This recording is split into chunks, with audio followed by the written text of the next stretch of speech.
All right. Good evening, everyone, and welcome once again to Womoney Talks. And I am Heidi, and this is Womonity. Okay, this is our second episode sa ating season 2 ng for this month. Ang theme po natin is really all about critical illness. And why do we really have to talk about critical illness? I guess it's really important for us to talk about critical illness because this is something that we do not want to happen. But eventually, alam natin na it's really possible, di ba? And ano yung pwede nating gawin to prevent it? Ano yung pwede nating alamin as early as now na wala pa tayong nararamdaman para at least maiwasan natin yung dumating yung time na yun because I am very, very sure that if ever that happens, it will not just take a toll on our emotions, but also it will also take a toll financially. It's a financial burden to all of us as well.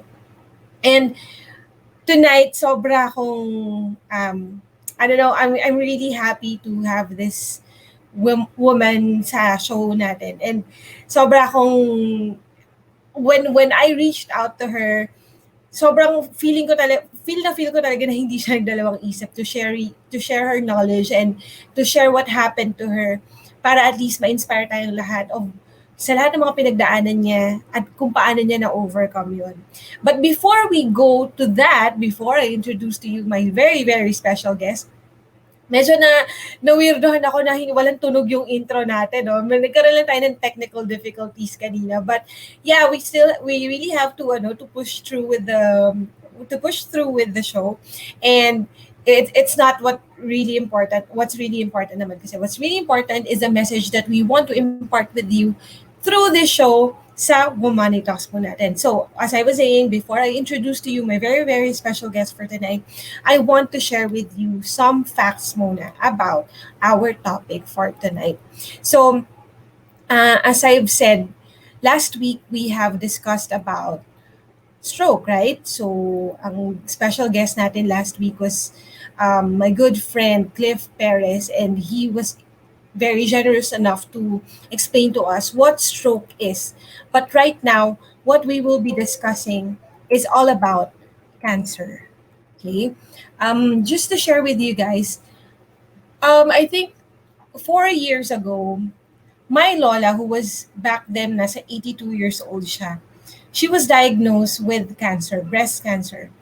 And siya yung first sa family. So yun yung pinaka nakakatakot dun because we never really had a history of cancer in the family. And apparently, she's the first one. Okay? And during that time, ako yung kasama niya na nagpa-doktor siya because no one in the family was brave enough to accompany her sa hospital. Kasi nga, medyo natatakot kami sa hospital that time sila sa hospital and wala masyado nagpapagamot sa family. So we are really assuming that everyone is healthy kasi hindi umaabot talaga sa point na na-hospital yung family member namin. But then we were really concerned for my lola that time because there's a lump developing in her left breast and medyo matigas siya and it's pag hinawakan mo siya para siya talagang bato, parang stone talaga yung feel dun sa tumubo sa breast niya. So to cut the story short, we sent her to the hospital and we had it checked. We were at the ER that time and fortunately the hindi siya resident doctor actually, but she is a doctor specializing in breast cancer and she was in the ER that time. So tinignan niya si nanay ko, si Lola, and then yun nga, she confirmed to me that there's a high chance that it's cancer. And that time, she was already 82 years old. Hindi na applicable sa kanya yung chemotherapy kasi baka mas lalong mapalala yung or mapabilis yung buhay niya, no? So, dinaan na lang sa gamot. Buti na lang may pera kami that time, but it's really our savings naman that we used up for her medication. Lagi siyang nagpupunta sa hospital and na-hospitalize siya and we had her left breast removed kasi baka kumalat pa siya lalo. So medyo naagapan naman and fortunately until now we are still celebrating her life with her. So she's still alive. But ano nga ba itong cancer na 'to? Bakit sa pamilya namin bigla na lang siyang lumabas? Bakit sa ibang pamilya, um, na namamana siya or bakit gano'n? Ba't iba-iba in different cases 'no? Well, cancer really is something that hold on. Ayan, okay. It's a non-communicable disease or a lifestyle-related diseases. Anong ibig sabihin natin sa non-communicable disease? It's something genetic. So it's really possible that you can inherit it from your family. And it's also lifestyle related. So it means that kahit na wala kayong history sa family ninyo, pero kung yung lifestyle naman na na binubuhay mo or you're living with that kind of lifestyle is leading to that disease or leading to that critical illness, then it could possibly happen. And among the non-communicable diseases that we have right now is cancer, cardiovascular diseases, diabetes, and chronic respiratory diseases. So si cancer is really one of those NCDs or LRDs na tinatawag natin. Okay? And according to Dr. Antonio Miguel Dance in his paper Introduction to Non-Communicable Diseases, these are silent disasters. When in fact, 300 Filipinos per year ang namamatay dito sa mga communicable disease na to, sa mga nabanggit ko kanina. And in Filipinos, here in the Philippines, cancer hit them in this top 6 parts of their body. So lung, liver, colon or rectum, prostate, stomach, and leukemia. So ito yung mga dinadapuan sa mga Filipino men. But how about naman sa mga Filipino women? Among others, of course, the very popular is breast, cervix, lung, colon or rectum, ovary, and liver. So ito yung mga parts ng katawan natin na possible na pwedeng tamaan ng cancer na to if ever we have inherited or if ever we are living that kind of lifestyle that will lead to that. Okay? And as I've said, I am very, very fortunate to have someone explain to me her personal first-hand experience nung mga naranasan niya because of this critical illness. And guys, I'm really honored na pumayag talaga siya for this interview, for this episode. And she's one of the mentors that I've encountered in AXA during my first few years in AXA. And siya talaga yung kapag laging available. Okay? Pagka halimbawa meron kang kailangan, she's just a text away, she's just a messenger away. And at first I was really hesitating to ask her about this interview because baka kasi isipin niya, I don't know, siguro nahiya ako or I really don't have the courage to ask her for this episode. But eventually I did. And she was really generous enough to say yes. And without further ado, guys, my very special guest for tonight is none other than the Human Capital Development Director of AXA Philippines, Miss Peachy Bassig. Miss Peach! Ayan! Hi! Hello! And welcome po. Welcome. Okay lang yung pag-change ko ng background. Last minute nagkaka-tech issue ako kanina, but I hope my reception and the video and audio is good. Yes, it's actually better. Medyo clear siya ngayon and malakas din yung audio natin. Thank you for having this with me, Miss Peach. Grabe. Kumusta ka muna? Bago muna tayo magsimula, kumusta ka sa lahat ng nangyayari pandemic? Mabuti kasi lahat kami, thank God, ay walang pinagdadaan ng any health or emergency situation ng buong family ko, including my extended family. May mga impact or dagok si pandemic, no? At I think sabi nga ng marami, we are all in the same storm. At iba-iba lang tayo ng boat na sinasakyan dito sa pinagdadaanan natin. But overall, and thank God, everything is good in the family. All right, it's really nice to hear that, no. Miss Peach, yun nga, ang pinag-uusapan natin ngayon is the time na this critical illness hit you, no? But before we proceed to that topic, dun sa personal experience mo, I want to know, kasi sinabi nga natin kanina, non-communicable disease siya. Was there ever a history in the family na nagkaroon din ng cancer? That's why it's really possible that you also acquired it. So, I don't know, Heidi, kung sa pagsasama natin sa AXA in leader training and development, which yun yung nagkita tayo, nakwento ko na, no, na hindi lang ganda ang naipapamana natin sa ating mga anak. Kasi sa totoo, my mom had it in I think August of 2010, and 11 months after, 10 months after, ako yung na-diagnose ng breast cancer naman. So it is really something that is maybe hereditary, as they said, or genetically, dala-dala natin at naipapamana natin sa mga kapamilya natin. So months lang yung pagitan. And what your mom had was the same as... So she also had breast, pero magkaiba kami ng, if you can say it, category. So ang mom ko had something that she felt maybe 10 or more years ago before it was detected. Tapos, minomonitor, meaning hindi naman siya pinabayaan or hindi siya tinitignan. But all the while, ang sabi naman sa kanya ay hindi lumalaki. Yung cyst na nakita na sa breast niya in the previous checks that she had.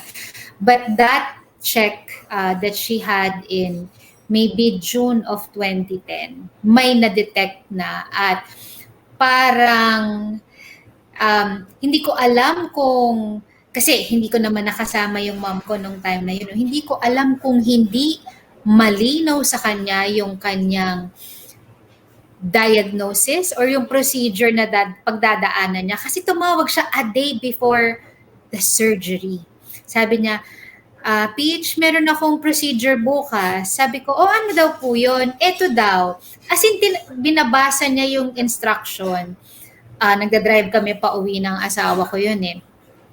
Sabi niya, for admission, MRM, L. Tapos sabi ng asawa ko, sure kang MRM yung narinig mo? Sabi ko, yun yung sabi ni Mami. Sabi niya, alam mo ba kung ano ibig sabihin nun? It's mastectomy. It is only done for someone with breast cancer. So, dali-dali. Sabi namin, huwag kang pupunta sa ospital, ma. Kasi sa Cavite kami nakatira nun and yung mom ko nasa Manila. Tatawid kami ng Manila. Hantayin mo kami. We will go to you and we will figure what is happening. Kasi first time naming nakita yun at doctor's orders na yung hawak-hawak niya. So, pagdating namin sa bahay, kinabukas, sabi ko, ma, ano yung nangyari? Sabi niya, hindi ko alam. Basta binayopsy ako, tapos ito yung result. Sabi ko, anong itsura ng biopsy, ma? Sabi niya, fine needle aspiration biopsy. Walang hiniwa, walang tinanggal, at yun lang daw yung gagawin. Biopsy and MRM. So sabi ko talaga, can someone really do that? As in, walang any other consultation and sabi pa niya, naku, kasi yung doktor ko, siya yung department chairman ng surgery dun sa ospital na pinagpa-check upan niya. So talagang busy daw tong doctor na to. Pero sabi ko sa kanya, no, let's try to take a step back. Baka may na-misdiagnose ka lang, baka, parang hindi mo lang naintindihan kung ano yung gagawin. But sadly, it was cancer that she had in 2010. How old was she? She is 59 noong 2010. Okay. So that 20... Go ahead. About to retire siya supposedly the following year kasi nung magsi-60 siya, yun yung niya, age of retirement na pinlano niya para sa kanya. So she was the first in the family to have it. Okay. Yes. And then so you said na meron na siyang mga parang symptoms years back, tama? Yes. So yes. in your case naman, yours happened 10 months after her diagnosis, right? Or her Yes. mastectomy. And then Yes. my question now is, just like your mom ba, was there a hint that something like this will happen to you as well? So siguro yung hint is not the best word to use, Mm-mm. no, to describe paano ko nalaman. Kasi because of what happened to her, may Mm-mm. heightened awareness kami na, parang pag may naramdaman ka, ang iisipin mo agad, may nangyayari ba sa katawan Mm-mm. ko? Baka cancer ba Mm-mm. to? So, the Mm-mm. following year, 2011 ng January, nagpa-executive check-up ako, which I am doing naman regularly. Nag-executive check-up ako January, walang nakita, walang anything to be alarmed of. But I don't know how to really describe it, Heidi, no? Pero nasa opisina ko, nagmi-meeting, tapos may naramdaman ako sa loob ng damit ko. As in, I would describe it as parang divine providence kasi naramdaman ko, Heidi, parang may humaplos sa breast ko. Mm-hmm. Kaya ko siya hinawakan kasi parang naramdaman ko talagang may gumalaw, parang may energy sa loob. So kinap ko yung breast ko and that's when my thumb was touching the cyst na matigas doon sa breast. And that was the first time na meron akong naramdaman. Tapos, parang a day or two after, nagkaroon ako ng period. So, Mm-hmm. nung nangyari yon, sinarili ko lang parang wala, ano lang to, baka may something unusual. Tapos nung Right. nagka-period ako, lalo akong na-convince na, wala nga to, hormonal. Mm-mm. Kaya ako Mm-mm. nagkaroon ng ganyang feeling, I'm about to have my period. But the week has passed, natapos yung period ko, in another instance, I think sa bahay na namin ito tapos mga gabi, ganitong oras, nagla-laptop ako sa bahay. Mm-mm. Naulit yung same sensation. Yung naramdaman kong parang may dumaang hangin or kamay. Kasi parang ang pakiramdam ko, hinaplos. Mm-mm. Kinap ko siya ulit. And this time, because my husband was beside me, sabi ko lang sa kanya, dear, pakitignan mo nga to. Because my husband is a doctor. And siguro nga dahil nakita niyang na-bother ako, di tinigil ko yung pagla-laptop ko at nag-self-breast, ay hindi pala self-breast, nag-exam siya. Mm. Pero habang ginagawa niya yon, nakikita ko yung mukha niya, parang unti-unting nalulukot. Nag-worry na siya. Mm. Yung alam ko yung face, kasi for friends that we have, alam nilang maloko tong asawa ko, mapagbiro. So, nung nakikita kong sumisimangot yung face niya, I was the one who joked him and said, oh, bakit nagiging ganyan yung mukha mo? Sabi ko, para kang nagiging grimace. Tapos, maya-maya, para siyang nag-anatomy class. Nabibilang Mm. niya yung size ng cyst with his hand. Parang, Mm. 2 by 2, irregular border, ganyan-ganyan. Sabi ko, wow, ang galing ha. Sonic yung kamay mo. Kaya mong maramdaman yung border ng cyst. Tapos, talagang hindi siya tumatawa. Kahit ako yung nagtatry magpatawa. Between the two of us, ako yung seryoso lagi. Pero Mm-mm. sabi niya, magpa-check up tayo bukas. Nung time na Mm. yon, Heidi, ang AM 101 training sa AXA, 5 araw, 5 days straight. Mm-mm. And siguro parang mga Tuesday or Wednesday yun. Sabi ko, no, I cannot go out of the office bukas kasi I am the one conducting the training. So, hindi ako pwedeng umabsent. Di ba? Walang papalit sa akin. So, sabi niya, okay, commit to me the earliest possible time na pupunta tayo sa surgeon. So, sabi ko, surgeon? Ba't agad-agad? So, sabi niya, hindi maganda yung naramdaman ko or yung nakapa niya sa breast. So, sabi ko, parang ano ba to? Alarming for a doctor to tell it to you. Tapos, asawa mo pa. Di, Asawa mo alam kong pa. hindi ito biro, hindi siya nagtatry magpatawa. So, it dawned into me na baka nga cancer din yung nakita Mm-mm. niya or yung nahawakan niya nung time na yun. And then, that is, parang nandun ka sa midst ng uncertainty, eh, di ba? So, what was going on in your head that time, if you could still recall? Kasi parang, yun nga, naiisip mo na, hindi ako lulukohin itong asawa ko regarding kung ano yung nakakapanya or whatnot, no? But, what was going on in your mind that time na sobrang uncertain? So, kakatapos lang ng mom ko nun. Kasi she had 6 cycles, tapos nagkaroon kami ng mga complications nung time na kaya hindi kami tuloy-tuloy. Kasi may days na she will be so weak. Tapos alternating kaming magkakapatid na nagbabantay sa kanya. Yung physical condition niya talagang pumayat siya, every time na nagki-chemo siya, talagang ang side effects sa kanya, yung sores all over her mouth, umiinom siya ng, in-austerizer namin ng pagkain niya because it's the only way she can eat, hindi siya makakanguya and all. So parang talagang, if it happened to her, will it happen to me? Yun yung question na lingering, at hindi ko alam kung paano sasagutin.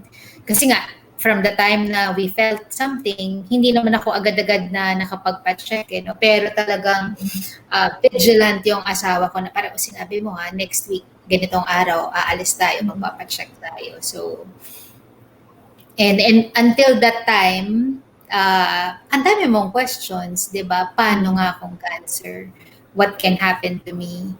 Will I suffer the same fate of what my mom had to go through? Yun yung mga bagay na naiisip namin. Because at that time, nakikita mo rin firsthand yung actual na pinagdadaanan ni mommy mo, di ba? And Yep. she's having a hard time during that time, right? Because of the chemotherapy and stuff, right? And you Yes. had your fair share. So these were the things or the procedure that you underwent. So you had 3 surgeries. Can you tell us about this, Miss Peach? Okay. So, una, kinailangan ko yung outpatient procedure para lang tanggalin yung aking cyst. Kasi, so dumating yung time, nagpa-check up ako, diretso kami sa ultrasound dahil na rin sa connections ni husband. Alam mo yun, parang normally, pupunta ka muna sa doktor, gagawan ka muna ng request, pupunta ka sa laboratory, and tsaka ka palang magkakaroon ng procedure. No? Pero siya, with all the doctor friends who helped us, talagang tuloy-tuloy, parang tawag sa isang classmate, tanong ng schedule sa lab diretso. So, dumating kami dun sa clinic, may mga results na kami. So, may nakita na sa ultrasound, tapos high yung correlation niya daw to a malignancy from the looks, from the border, and all that. Tapos, may strong akong family history. Ano pa ba yung mga nakita nilang parang precipitating factor. So, tinanggal yung minor operation. This is, sabi sa akin, mga 30 minutes lang, that's outpatient. But I remember my doctor telling me na parang malalim yung bukol, hindi siya agad-agad, kumbaga parang hindi siya skin deep. Kailangan nilang laliman yung pagkuha. Hindi ko alam na sila pala nung asawa ko on the side of the operating room or operating table ko, kinuha na nila yung sample, tapos hiniwa nila. Tapos yung clinical eye lang nila pareho. Parang alam na nila na high chance yung kanilang suspicion na malignant yung tumor na nakuha sa akin. So, that's the first one. The second one was the mastectomy, meaning tinanggal yung buong left breast ko.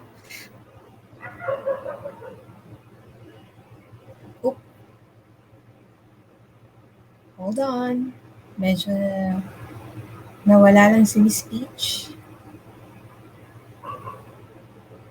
So, while we are waiting for Miss Peach to come back, I think that's from sa mga bagay na pinag-usapan namin a while ago, what we can really determine here is that hindi it's not all the same for everyone na nagkakaroon ng cancer sa buhay nila or sa pamilya nila, no? Kasi the mom, like in her case, the mom had cancer and then nagkaroon din naman siya. But the symptoms might be different depending on the person. And before we proceed, I would like to say hi to Coach Ron Magsalin. Hello, thank you for watching.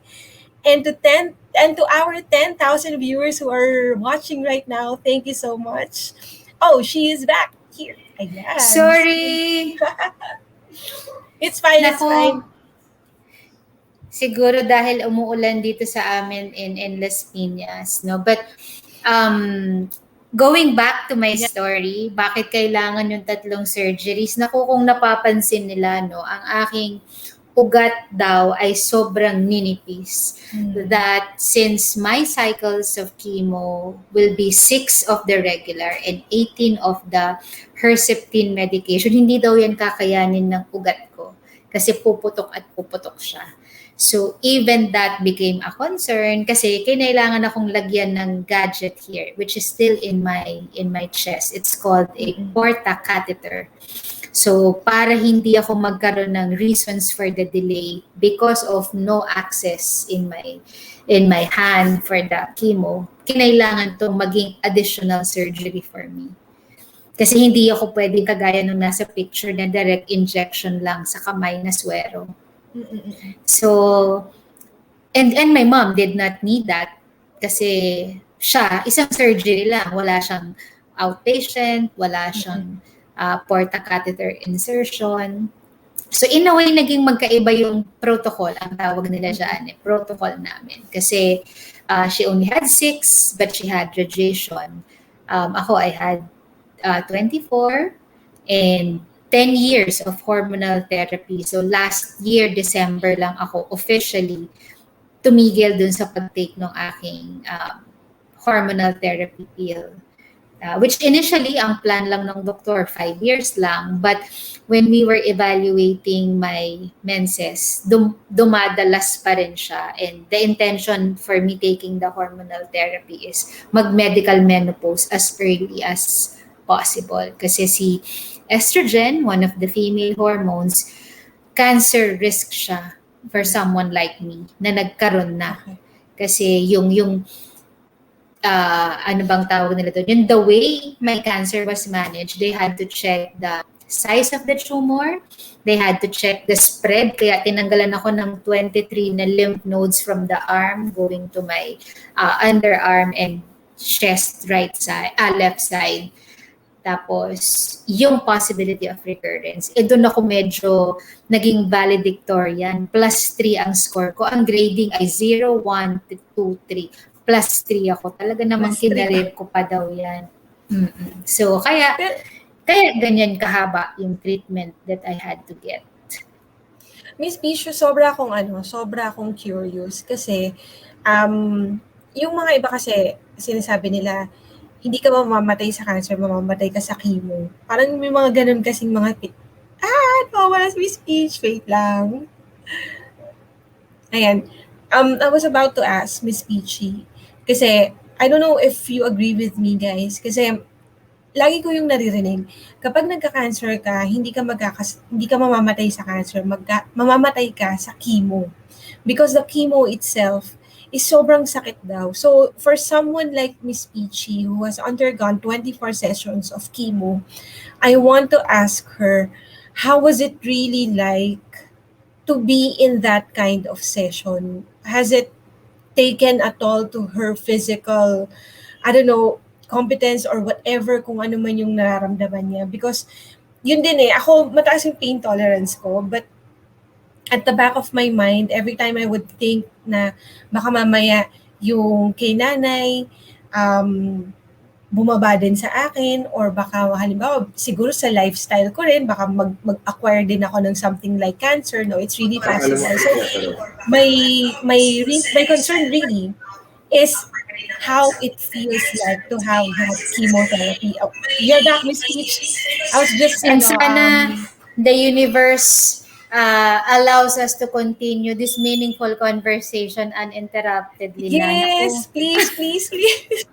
Sobra, yes. sobra. Ito nga, Miss Peach, supposed to ask, I was about to ask you when the line was cut, kung, kasi lagi nga nila sinasabi, di ba, hindi ka mamamatay sa cancer, mamamatay ka sa chemotherapy.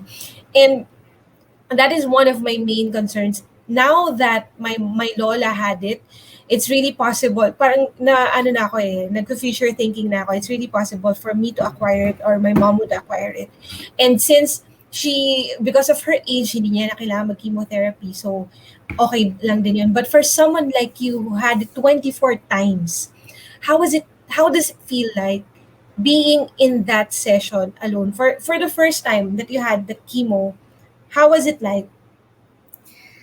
Um, And nung first time pa, right after siya ng surgery ko, so technically, I had to be admitted kasi nag-operation ako, kinabit to, pagkakabit, dinala ko sa room, tapos doon in-infuse yung gamot. And I think, if I remember it right, the first time, nag-chills ako, nilagnat ako, um, I think it was really a bad feeling ng I don't know for women out there yung naglilihing feeling, yung Mm. nahihilo, nasusuka, pero dagdagan mo ng pakiramdam na bagong bugbog ka. Ganun. Yung meron akong isang beses na panood, I think an interview for Cory Aquino na parang kahit lagyan mo lang siya ng kumot, masakit daw at Mm, nakikita mm. mong umaaray yung mukha niya kasi talagang ganun yung pakiramdam. Alam mo walang nangyari sa'yo, hindi ka nasaktan, hindi ka binugbog, di ba? Pero talagang parang yung body parts, lahat masakit. Hindi mo alam saan nagsisimula yung sakit. Kasi kung napalo ka, alam mong, dun lang sa part na masakit, pero talagang parang all over yung pain. Tapos yung feeling nga ng sabay na naglilihi ka na tinatrangkaso. So Kasi ganun parang pa rin. battered wife na naglilihi. Kasi spinning yung paningin mo, parang kahit nakapikit ka, umiikot. Talagang parang, alam mo, parang yung eyeball mo ang umiikot. Kasi ginaganon ko lang yung ulo ko noon na masama talaga yung pakiramdam. But did you know, Heidi, no, nakita ko yung situation ng mom ko. So, isa sa mga tanong ko dun sa doktora ko, Doc, sabi ko, paano maiiwasan yung pagsusuka? Kasi kita ko siya talaga, hinahag niya yung basurahan, tabi siya ng bowl, suka siya ng suka. Sabi niya, merong experimental drug. Sabi niya, try natin ito. Sabi ko, sige po, whatever it takes, 'di ba, para hindi mo pagdaanan kasi ayoko yung feeling ng nagsusuka. Kasi ang sakit na siya sa tummy, ang sakit siya sa throat, tas talagang paghilong-hilo ka parang gusto mo lang talagang ilugmok yung ulo mo kung saan ka pwedeng makakuha ng comfortable position eh. Sabi niya, sige, try natin to, pero wag ka, 1,500 kada tablet. And I will have to take it one day before, during the chemo, and one day after. So every session, I will have to take 3 of that medicine. But thank God, hindi ako nagsuka kahit minsan dahil sa chemo naman. So I think it really works, or it was a benefit that I got from the medicine. Pero pag-iisipin mo, dagdag yon to all the chemotherapy sessions that I will have to take. So, Yeah. yung preparation pa niya, Heidi, it's not like pwede kang ma-admit ngayon tapos magpapakemo ka. Hindi. Kasi I will have to have 2D echo Yeah. because may side effect yung tinitake ko na medicines for chemo na bumabagal yung ejection fraction yung tawag nila. Yung parang pag-release daw ng pag-pump yata ng blood out of my heart. Pag bumababa yun, hindi ako pwedeng mag-chemo. Every chemo session, meron akong blood test. Pag meron akong infection, kahit anong sign, kahit basta tumaas, mag-elevate yung white blood cells mo, hindi ka pwedeng mag-chemo. So, ang thinking ko naman noon, Heidi, is gusto ko tong tapusin agad-agad. Gusto kong gawin yung 24 cycles, uninterrupted. Nung una, 5 years yung hormonal therapy. Kasi thinking ko noon, I can be back to regular programming pag natapos ko na yung lahat ng treatments that are required of me. So at least you were positive that time. And it's just a matter of taking this all in. Because at the end of this, back to regular programming tayo. Yun ba yung eksakto mong naiisip that time? Siguro nung simulang-simula, oo. Kasi, nung time na yon, Heidi, no, I feel a lot of divine intervention happened my way. Kasi una, when I started with the organization in AXA, naka-group medical reimbursement lang kami. So, hindi siya malaki at hindi siya HMO. Ibig sabihin, every time I will have a procedure, kailangan ko munang humingi ng form sa HR Mm. kasi required yon para ma-admit ako at i-honor yung letter of approval coming from the company to the hospital. Pero nung natapos ang surgery ko ng June of 2011, just in time for my chemo ng July, nagkaroon na kami ng HMO. So parang Mm. kaya ako naisip na, ay, masasagot nito ang mga medical needs ko. Kaya nung unang beses, okay ang lahat. Kaya yung gusto kong sabihin is, back to regular programming as soon as I am done with all the treatment that is required here. Mm. However, nung lumipat ako, after my first 6 session, lumipat ako doon sa mas mahal na sessions that required me to shell out 3 times of the regular chemo session na binabayaran ko. Well, kung ginagastos ko siya noon, ha. Tapos, unfortunately kasi nung 7th session ko, nagpalit ako ng medicine. So, gumamit sila ng loading dose, ang tawag nun nung doktora ko eh. Which means, para sa body weight ko, if I needed 2 vials of the chemo drug, it has to be 4. Kasi kailangan nilang magdagdag ng dose para parang i-anticipate na ng body ko na moving forward, magkakaroon ka ng ganitong chemo drug sa katawan. Mm. So, nung time na yon at dahil the session is going to be 3 times more expensive, na hospital arrest ako, hindi ako pinalabas. What happened was, and nung time na yon, Heidi, clockwork siya ha. Halimbawa, nag-session ako today.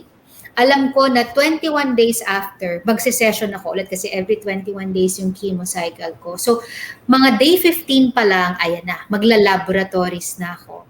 Hihingi na ako ng LOA sa HMO kasi nga gusto ko uninterrupted siya. Yung gusto ko pagpasok ko is check-in, bibigay ko lang yung LOA ko, a-admit ako sa Tuloy-tuloy. kwarto, matutulog ako, kinabukasan, i-administer yung gamot ko, then makakauwi kami after. Tapos, ganun yung nangyari for that 7 session. Nakuha ko yung LOA ko, natapos yung laboratory ko, na-admit ako. Pero syempre, nung time na yon, yung asawa ko, nagtatrabaho din. So, nag-clinic siya, naiwan ako sa kwarto. Kasi susunduin na lang ako dapat ng family ko para iuwi sa bahay. Kasi tapos na yung session and all. Ang kailangan ko na lang, bigyan ako ng discharge slip. Yun lang. Kasi tapos na lahat. Nakaligo na ako. I'm just waiting. All of a sudden, hindi ako nakakatanggap ng any Discharge nurse order. saying, oo ma'am, ready na po kayo mag-discharge. Ito na po yung, saan po kayo ibababa. Kasi wala na akong kasama sa kwarto nung time na yun. Umalis na yung asawa ko para magtrabaho. Kasi hindi ako talaga pinapapunta. Ma'am, wala pa daw po eh. Sabi ko, ano ang wala? Ma'am, yung approval po ng HMO. Sabi ko, may LOA na ako kahapon, di ba? Ma'am, hindi dinideny po nila yung procedure nyo today. Sabi ko, anong ibig sabihin nun? Ang hawak nila is the procedure for all my 24 cycles. So, anong kailangan pa? And syempre, hindi ako ganito magsalita. Alam mo yung groggy kang, Yes. ano daw kailangan nila? Bakit daw hindi pa ako makakauwi? Hinihintay na lang ako ng family ko na andyan na sila sa parking, susunduin na. Hanggat nalaman-laman ko na they will deny my procedure. And that time, parang kinakailangan kong maglabas ng mga ₱250,000 pesos. Oh my Dahil gosh. I will not be approved. At sabi ko talaga, pwede bang ikaskas yung credit card ko for that amount? No. Saan ako makaka-withdraw ba ako ng 250,000 ngayon? No. Anong option ko? 'Di ba? Wala. Kasi I am not prepared for this. Na pumasok ako dito kahapon, may LOA ako, bakit nyo ako ngayon? So, lumabas yung pagiging maldita ko kahit na ako ay masamang-masama ang Grabe. pakiramdam. As in, sinabi ko talaga na, please, I am not praying you go through the same situation I am having right now, but I'm telling you, just give me enough strength and you will not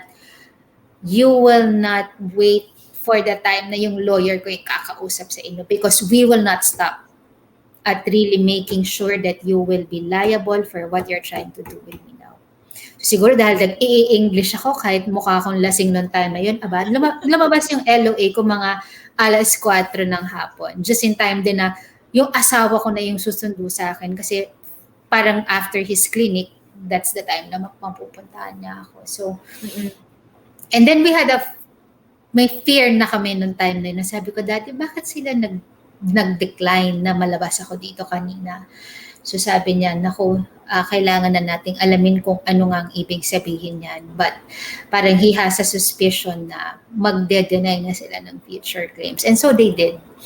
Nung pang-8 session ko, nag-submit ako ulit ng doctor's request. And this time around, they sent me like a 30-page long bond paper explanation that this procedure that I'm having is an exclusion because they said it's a new modality for my type of cancer, which means a new modality, new procedure, experimental siya, hindi siya covered. Oh my gosh. So, doon na So, nagsimulang gumuho yung pananaw ko na I can just finish all this and back to regular programming, no? Kasi nagmat na kaming mag-asawa, bigla-bigla nung time na yun. Kasi nung una hindi namin yun iniisip dahil nga oo. ang thinking ko, ay, salamat sa Diyos, bigla kaming nag-shift to HMO from a group Mm-mm. medical reimbursement. So parang wala akong problema. Pero nung dumating yung 8th session and the reject letter saying they will no longer cover any of my procedures, doon na kami nanlumo. Doon na kami nanghina kasi alam ko kung magkano yung future sessions ko. And if it was only 8, pang 8 ko pa lang nung time na yon, ilan pa para mag 24 ako, di ba? So, nagmat na kami. And syempre, Heidi, galing tayo sa industriya ng insurance, no? Alam natin ano ang health funding status sa Pilipinas. How much out of the pocket expense ang nilalabas ng pamilya kapag meron silang mga critical conditions like what I had. Sabi pa nga dito, 56% is out of pocket, di ba? Dahil pag ang HMO coverage mo ay 200,000 lang, the rest really babayaran mo. Pero sadly sa akin, Heidi, zero yung i-cover na ng HMO ko moving forward. So, lahat out of pocket na siya. And so for some families, it is 100% out of pocket. And hindi ko pa naman favorite subject ang math. No, ewan ko, favorite subject mo ba ang math?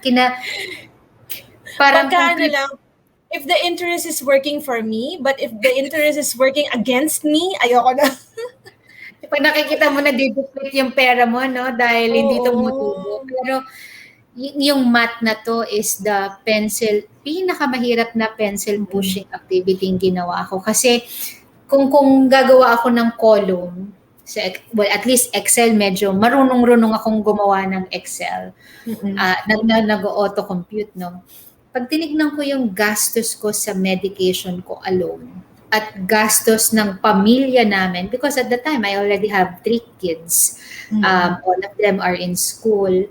Meron na kaming mga ibang properties na na-acquire, na binabayaran namin. So pag pinagtatabi ko yung gastos ko sa pagpapagamot at gastos ko sa pamilya, parang hindi nag-a-add up yung lahat ng perang meron kaming mag-asawa.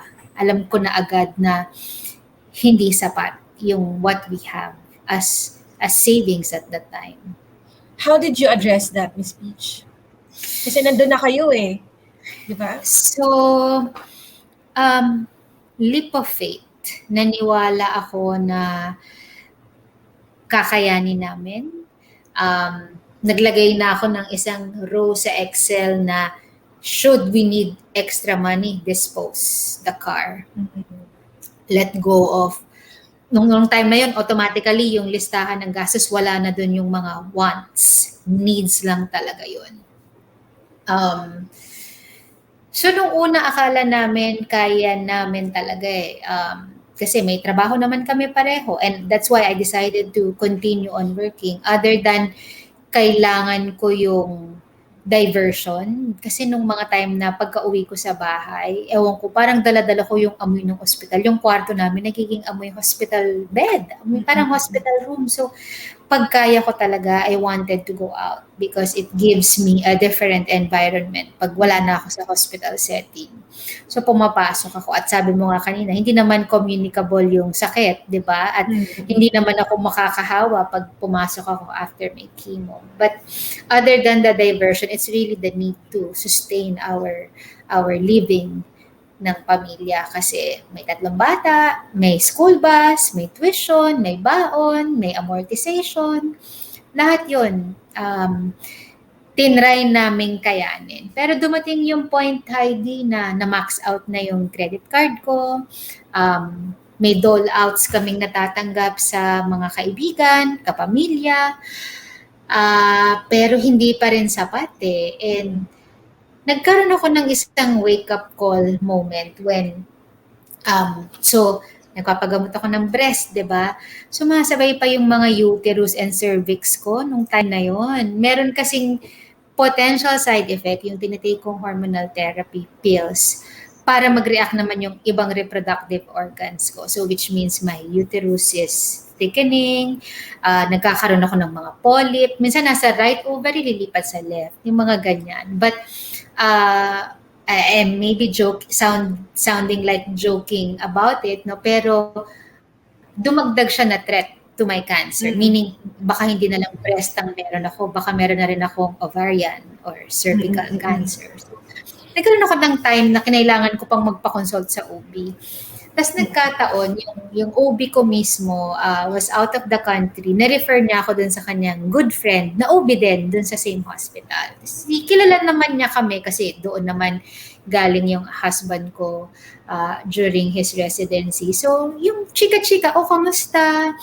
And then sabi ko, mabuti po. Oh, so how are you holding up, di ba, with all the gastos? And ganyan, sabi ko, yun nga po, kinakaya. Di ba, hindi mo naman unang-unang sasabihin na, hindi ko na po kaya. Kinakaya po namin. Sabi niya, ba't hindi ka mag-PCSO? So sabi ko, naku, doktora, parang wala po akong karapatang mag-PCSO kasi may trabaho po kami, may ibang mga kailangan. Sabi niya, bakit? Mayaman ka ba?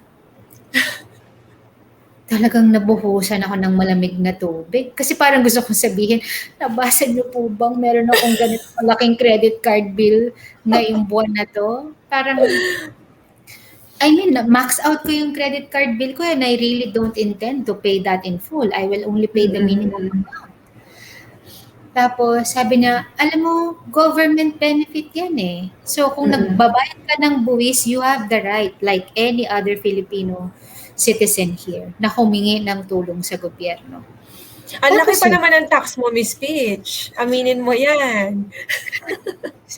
Pero yung pakiramdam Tapos aayaw ka pa.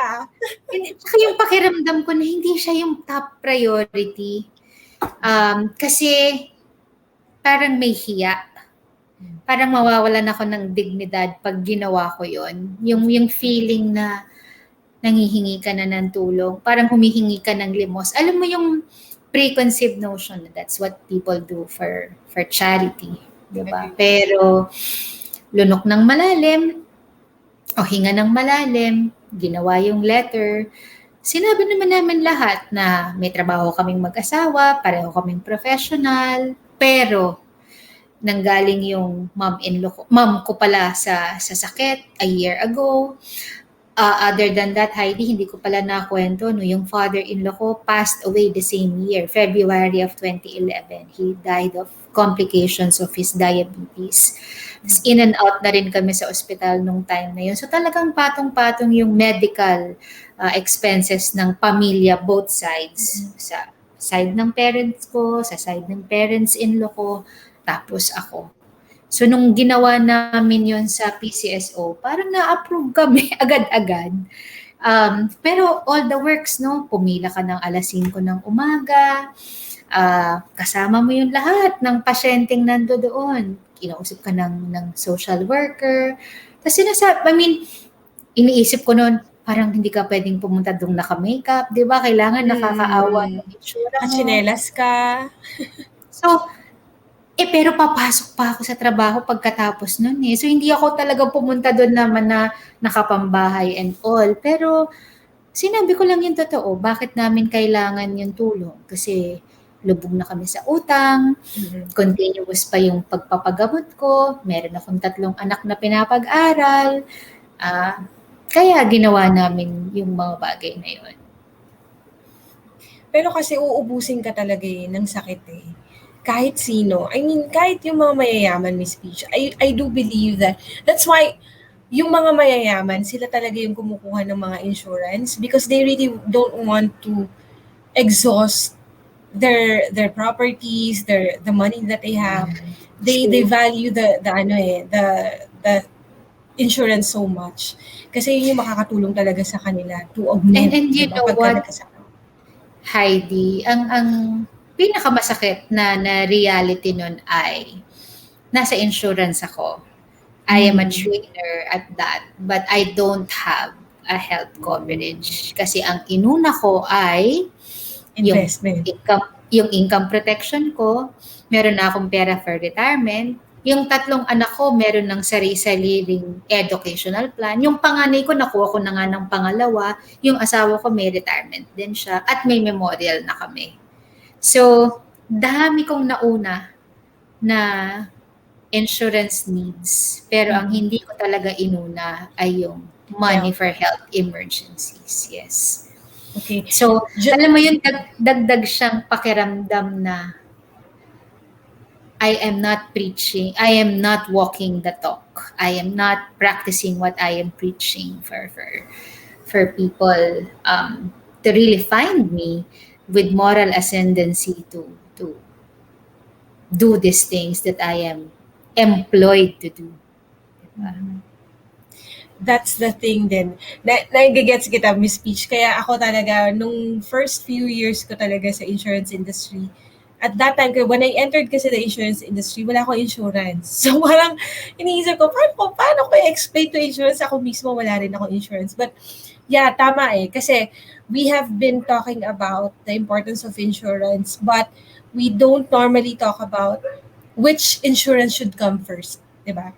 Kasi like, yung mga ibang tao kasi parang iniisip nila na investment muna, yung investment, may insurance din naman yan, di ba? But income protection, kasi pagka nawala ka, at least may makukuha yung pamilya mo. But then again, before ka mawala, there's a possibility in between na you'll go to the hospital first, eh, di ba? So, it's really the base that we want to secure. But, okay, that's the insurance part of it.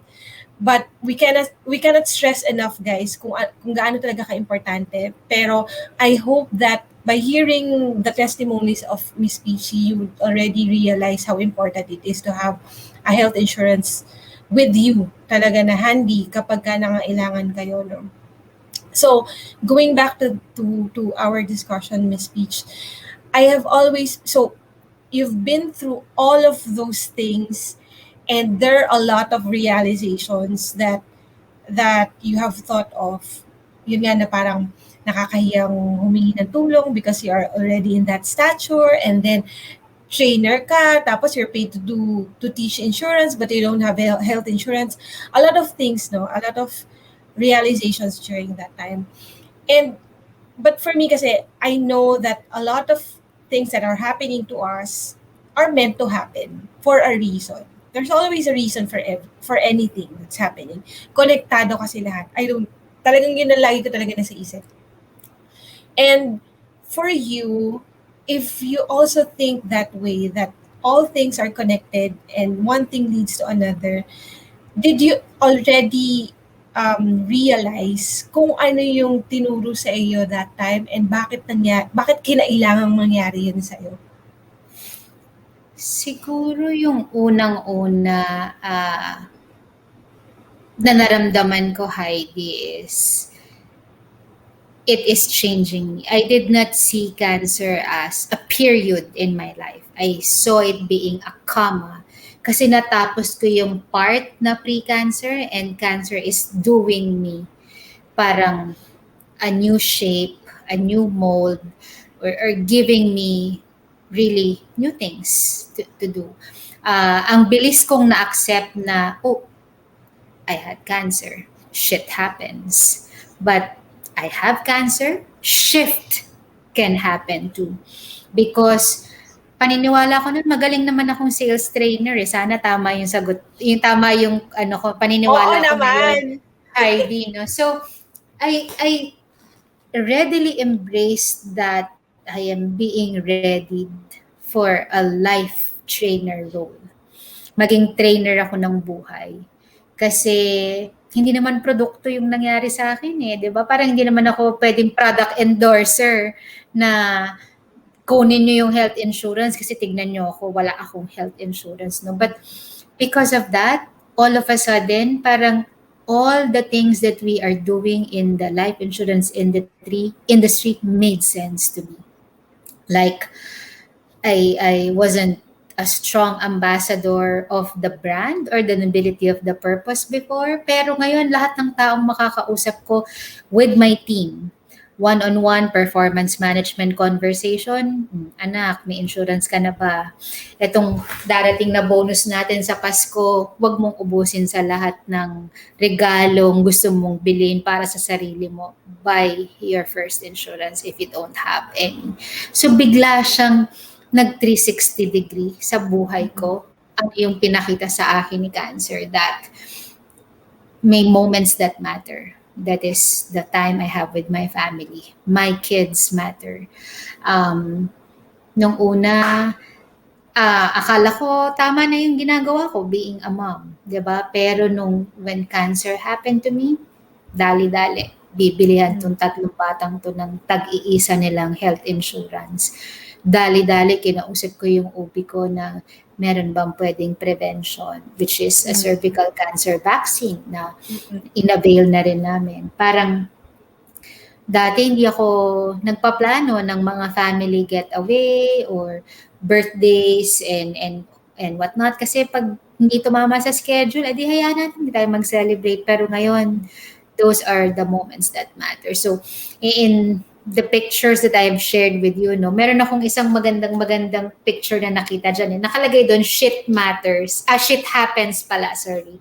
Pero, shift happens because tough times don't last. It's tough people that do. And tayo yung key to this change. Sabi ko nga, Heidi, I felt hindi pa tapos yung journey ko. And I will not let cancer be the period, to this journey that I have in this world. Because ngayon, nung lumapit ka sa akin, Heidi, akala mo ikaw yung humihingi sa akin ng pabor. Maybe I will just share it to everyone now that I prayed for my life. I prayed for this second lease at sabi ko noon, Lord, if you still want me here, I will promise that in whatever capacity I can, I will use this story, I will use this experience to tell people how merciful you are, how gracious you are, how you can be the miracle creator because I will be that proof. I will be the testimony to people that, hold on, kapit lang, kasi it is not um, to break you, the experience. It is really defining a new chapter in your life, a more beautiful one. I think hindi kami ganito ka-close magkakapamilya before. I think parang akala ko normal, okay, magkikita kami Christmas, but now every moment matters to us. Every chance we could, like holiday bukas, yung mga pinagpaplanuhan, uwi tayo sa parents ko sa Manila because we don't get to see them regularly. Yung role, Heidi, sabi ko, hindi ako kailangang bayaran, hindi siya dahil part siya ng trabaho ko, but I will be a testimony, a proof na may pwede kang pagdaanan, papagtatagumpayan mo, siyempre hawak ka sa Diyos kasi yun yung faith, no? Pero more importantly, I think, learn from my lessons. Yung wala akong insurance, nandito ako sa industriyang to, meron bang pagsisisi yan on my side? Oh, definitely, because I Mm-mm. cannot buy any insurance now. And Yeah. paano ko na lang to kinocompensate? Eh, di yung asawa ko, magtatatlo na ang critical illness cover niya. Kasi, I think, what's there to lose? 'Di ba? Yeah. Gawin mo yan, mangyari sa'yo to, Heidi, kung hindi mo gagastusin yung pera because you will get well soon enough, salamat. And what will happen to that? It's extra money. If suddenly gusto mong sa Tagaytay magpahinga, magpagaling, it is an option you can have. Correct. I didn't share that, di ba, I said pala, I we live in Cavite. My doctor has clinics nearby, which is Asian. Mas malapit yun sa amin than going to Manila for my treatment. Pero parte yun ng decision-making process kasi sabi namin, Doc, ano pong price range kapag sa Asian? Eto, lulunok ka lang talaga. Ano pong price range pag sa Manila? Eto, pero 30 kilometers away yung Manila, no? Paano kaya to? So, umuwi ako ng after chemo, may hawak-hawak akong supot sa kotse kasi I feel so nauseous na parang feeling ko anytime Mm. susuka ako. Pero, pinagdaanan, lesson learned is kung marami kang pera, hindi mo choice yung lumipad ng Maynila just for the treatment because if it's nearer to you, bakit hindi more convenient, 'di ba? Bakit hindi sa Asian? Top-notch hospital. I think you have the best doctors there and the facility there. Kaya lang hindi mo siya afford eh. Kaya you will make those decisions to say Adjustments. kung ano lang ang pwede, kung ano lang ang kasya sa budget. And kung may sakit ka na, Heidi, parang sana hindi mo na iniisip yung mga bagay na yon, di ba? Parang pag Yes. sinabi ng doktor, kailangan mo to lahat. Ang sasabihin mo lang, sige po dok, pakicharge na lang po sa bill. Hindi yung, teka lang po ha, tapos magtatawag ka pa talaga muna, bubuksan mo yung Excel sheet mo. Nung time na yun, wala pang mga mobile app ang mga bangko.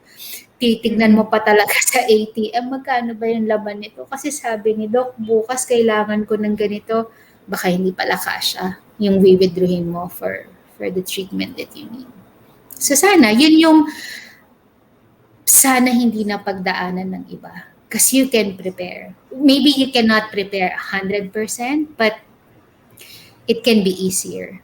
And Yes. you don't want to be a burden to your family at anytime. I think siguro para sa mga adults, no, yung paniniwala bang kahit may sakit ako, I am not depriving my family of the best. Parang sana hindi ko kinailangang gawin yung decision, Heidi, na mag-aaral ba yung mga anak ko o magpapagamot ako?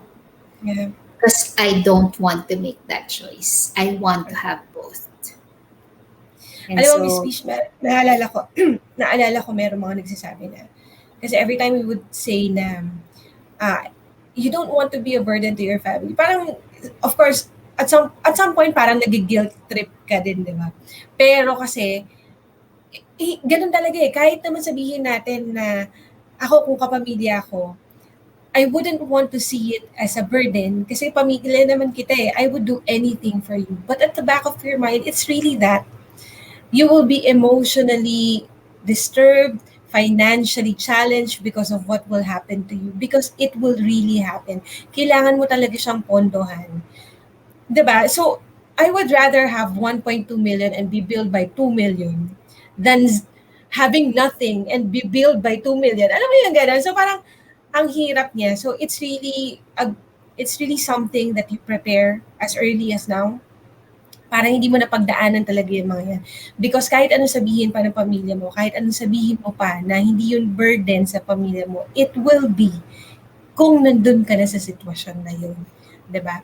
Miss Peach, meron tayong, yeah, so go. Siguro kung ikaw yung patient, Heidi, hindi mo yun aaminin eh. I mean, Mm, walang magsasabi ng gano'n na parang, "Wag mo na akong pagsilbihan, nahihiya ako sa'yo."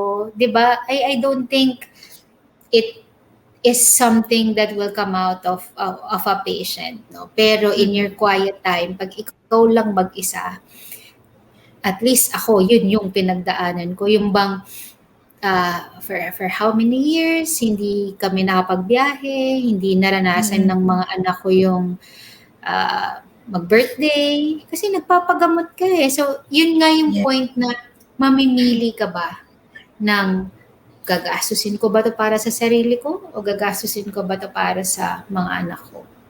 And sana nga, I hope no family needs to make a choice because it is possible to have both. It's possible to have the best of both worlds. Yep. Miss Peach, we have a question here from Cliff.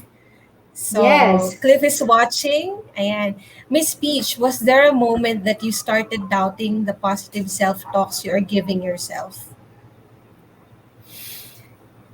To be honest, Cliff, hindi. Alam mo, isang beses lang ako umiyak nung unang-unang time na ang asawa ko hindi nagkakat ng clinic yan. Tapos, nandyan na yung test results. Nag-cut siya ng clinic. Tapos, bigla na akong sinurprise na umuwi siya ng bahay. Tapos, Mm. niyakap niya lang ako. Tapos, walang words. Tapos, dun lang ako naiyak. Pero, I feel ang bilis talaga ng acceptance. And Cliff, no, coming ito sa experience na yung nanay ko was in so much denial. Sabi niya, clean living siya, bata pa kami, bawal ang chichirya, bawal ang soft drink sa bahay, hindi yan nagbisyo ever, relihiyosa siya. So nung nandoon siya sa pagtanggap that she had cancer, marami siyang doubts, marami siyang anger din na nailabas. Pero nung nangyari yan sa akin, ang una ko talagang naramdaman ay nire-ready ako ni Lord for something bigger. I don't know what yet, pero syempre dinagdagan ko pa ng mga self-serving belief na sa ganda kong to, cancer lang ba ang tatalo sa akin? Pwede ba? 'Di ba? Wala kang space sa buhay ko. Yun ang Cancer una ka kong mga lang, peachy ako. exactly. Yung parang sabi ko, sa ganda kong to, ikaw lang ang tatanggal ng beauty na meron ako, pwede ba? Sabi ko, diyan ka sa dulong-dulo ng, kung ano ba yung sabi nila, doon ka lang sa kalingkingan ng buhay ko. So, Cliff, hindi ko alam kung bakit, pero hindi siya naging masakit sa akin na tanggapin na may cancer ako. Pero I always say, ang nag-own sa pagkatao ko. So, parang hindi masyado. Nice. Hindi ako masyadong nalungkot ng mga time na yon. Grabe, no? Mindsetting lang talaga siya, Miss Peach, no? And I think one of the reasons also why you were able to come out conquering it because of that mindset din. Minsan to, manifestation din kasi siya eh, di ba, on yourself.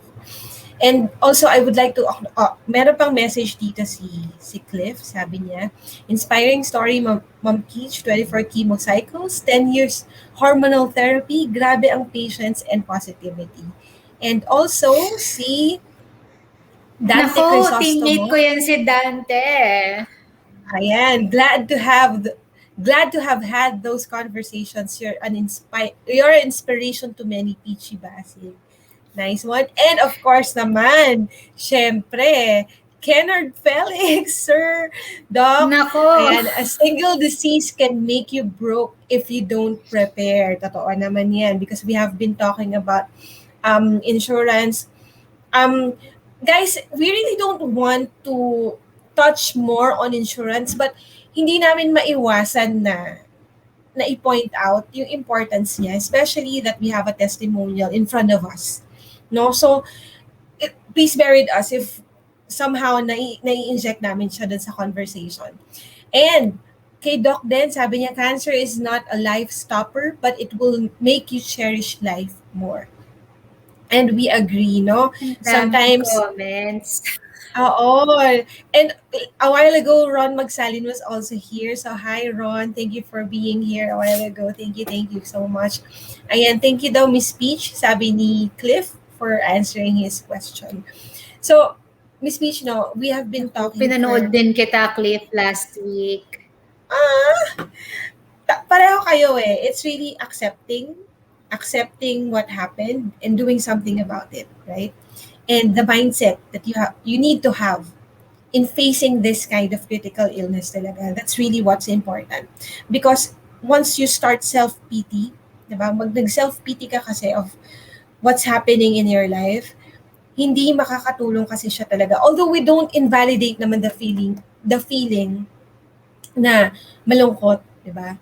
But sabi nga ni Real Talk Darbs, you have to set a deadline for it. Because it's normal for us to feel that way because it's something that is uncertain.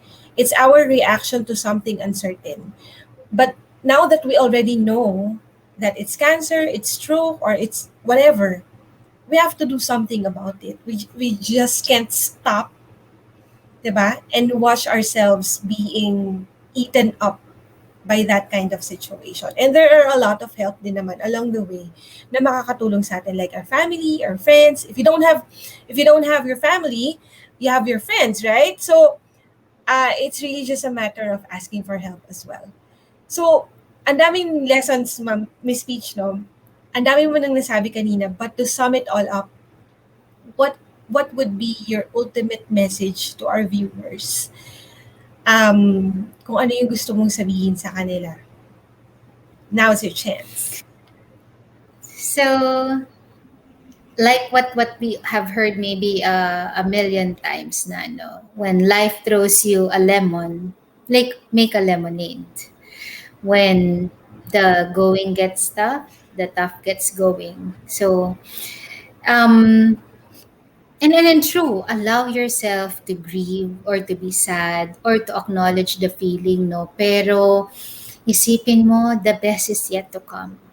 May mas magandang mangyayari sa buhay mo.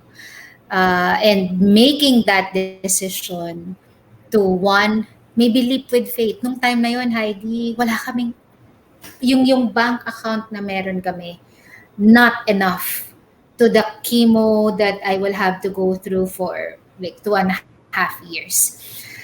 Talagang hindi siya sapat. Kaya alam na alam ko na pagkakuha ko pa lang nung treatment protocol na yon, ang una kong tinanong dun sa doktora ko, magkano po ito, Doc? Tapos sabi niya, syempre the treatment range will vary, no? Tapos ang sagot ko sa kanya is, if you were the patient, what kind of treatment will you get? So meron tang class A, yun yung pinakamahal. May class B, may class C. Parang yun yung minimum.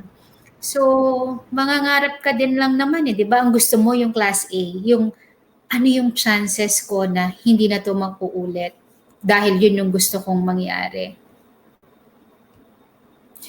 Um, so I always think na may solusyon, ah, kakayanin, buuin mo lang yung loob mo because we have a God who's bigger than all our problems. Maraming mababait na tao sa mundo. Maniwala ka, Heidi, there are people I've had very minimal interactions, and hindi part ng circle ng pamilya or kaibigan na all of a sudden magbibigay ng tulong sa'yo. I don't know how they knew that what we are going through is, a difficult situation. Sabi ko nga sa'yo, may mag-aabot ng tulong. Yung doktora na kumausap sa akin at binigyan ako ng wake-up call, I tell everyone that she was my blessing. To say, hey girl, humility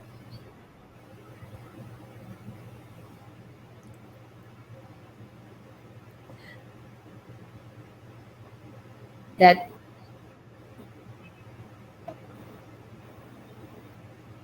hindi ka mayaman, 'di ba? Hindi ka immune sa autism.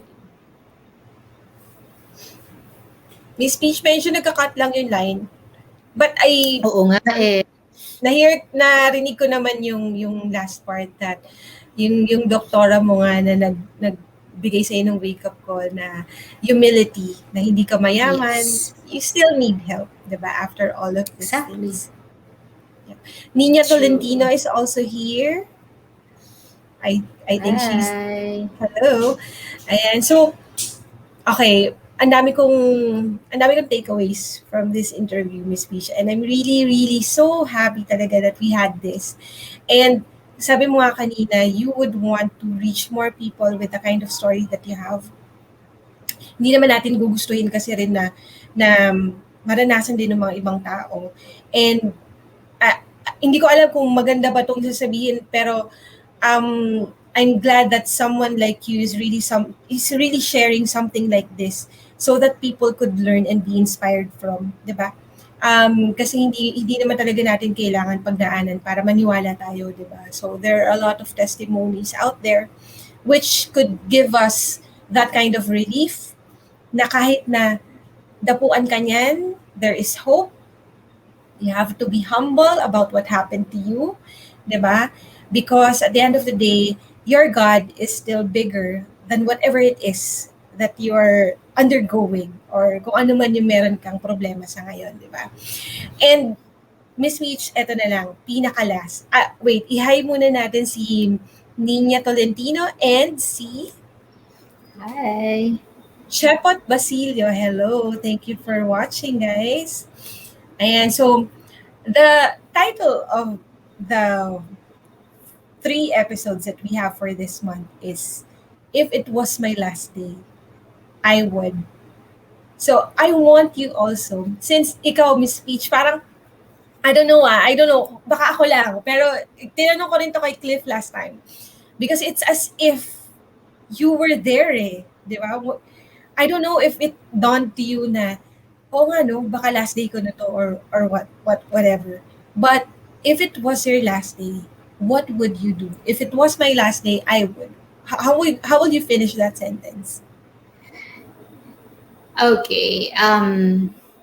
So, syempre, the biggest realization, Heidi, back then was that I wasn't prepared for it.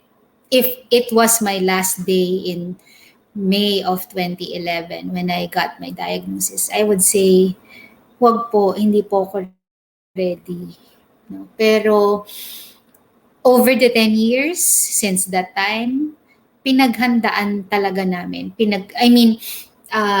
My husband and I never had that conversation before it happened to me. Pero pinilit ko siya. Naging pag-aaway pa namin buhay. Kasi nung una, ayaw niya pang protektahan yung sarili niya. Kasi sabi niya, how can you do this? Now, dami nating gastusin, inisip mo pa talagang bumili ng isang insurance for me. Kasi yung sabi ko lang sa kanya, you know what dear,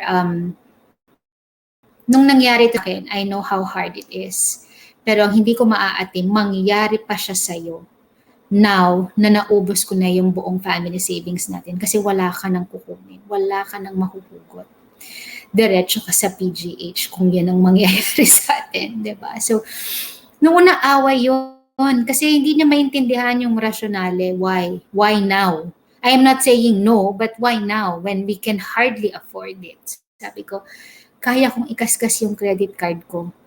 At kapag na-deads ako bukas, hindi ko na yan babayaran, di ba? Pero hindi ko kayang maisip na wala kang protection for yourself.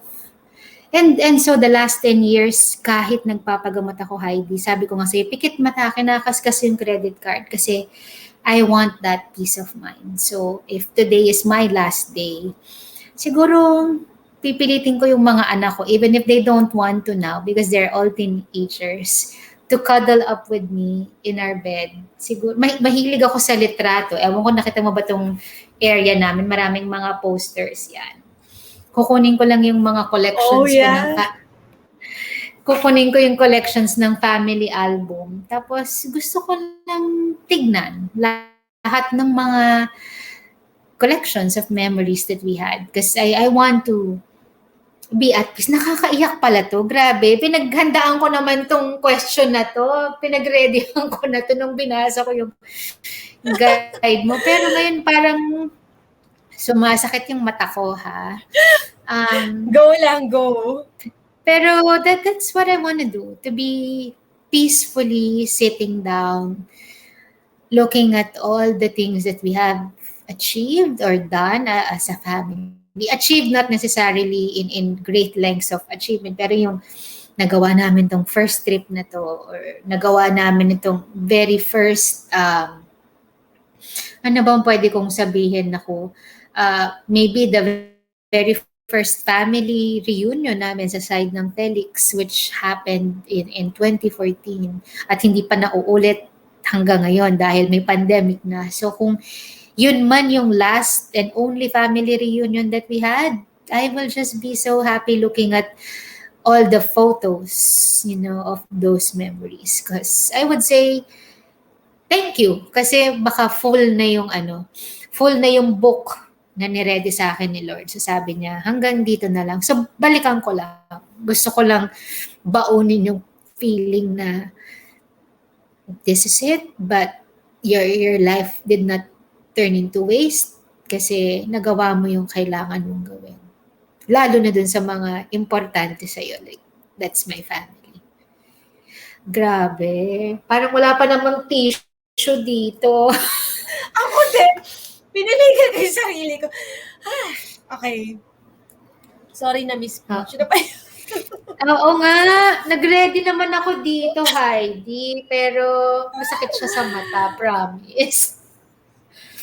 No, Anyway. alam mo na, naalala ko Pero yung masayang sinabi. iyak to. Masayang iyak to.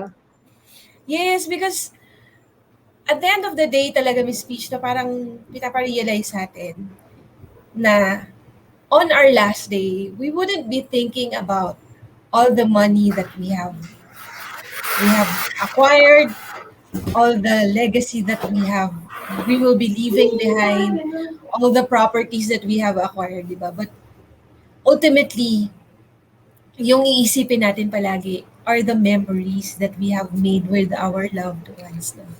Yun yung takeaway ko doon sa answer mo. And I guess yun yung sinabi rin ni Cliff last time sa episode niya na you die empty, di ba? So when you die empty, it will just be the memories of your family or whatever memories that you have made with your loved ones. Na yun lang talaga yung babaunin mo, no? And I think napakagandang accomplishment na nun. More than anything, more than any material things that you have acquired while you are still alive. And I'm really glad, Miss Peach, that it was not your last day. And nandito tayo ngayon, you are able to share your stories to a lot of people, and I'm really honored that Womoney Talks is one of the vessels also na napili mo din na mag-share ka ng iyong testimony.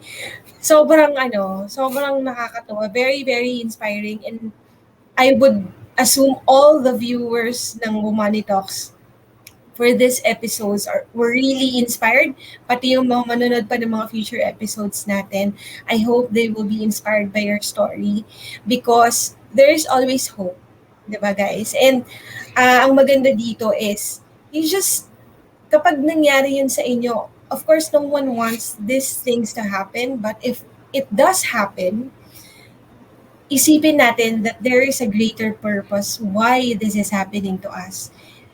Siguro after nito, gagamitin tayo ni Lord for something bigger. So let's accept it. Let's accept our fate. Let's work hard to get out of this really, really quickly para at least ma-fulfill natin kaagad yung kung ano mang mission, yung gusto ni Lord para sa atin. So, Miss Peach, sobrang thank you. Sobrang thank you. Later on, you'll have the chance to read all the comments sa comment section natin. I wasn't able to post everything, but I know that you will be seeing it later naman din. Thank you so much for those who have watched this and for those people who will be watching the replay later on. Next week, sobrang isa na namang episode ang mapapanood natin. Short hair din siya, Miss Peach, parang tayo. So nakakatuwa. Talagang short hair yung ano, no? So, ibang usapan na naman next week, and I hope Yes. hindi hindi ko mapapangako na hindi tayo iiyak next week, pero feeling ko sa sobrang dami rin na pinagdaanan nitong babae na to, sobrang I know that we will be emotional because para siyang pusa, Miss Peach eh. Ano siya eh, ang dami niya talagang buhay. Nine Para siya si lives, kaya super pala. sobrang dami niyang pinagdaanan, and I'm really so excited to hear her story and for the viewers to hear her story as well, because ang dami rin natin for sure na matututunan sa kanya. Next week po yun, I will be posting again the invitation or the FB invite so that you would see kung sino po siya. I just met her last month, and I'm really happy talaga. Sobrang timing talaga yung pagkakakilala namin for the episode for next week. Thank you so much again, Miss Peach.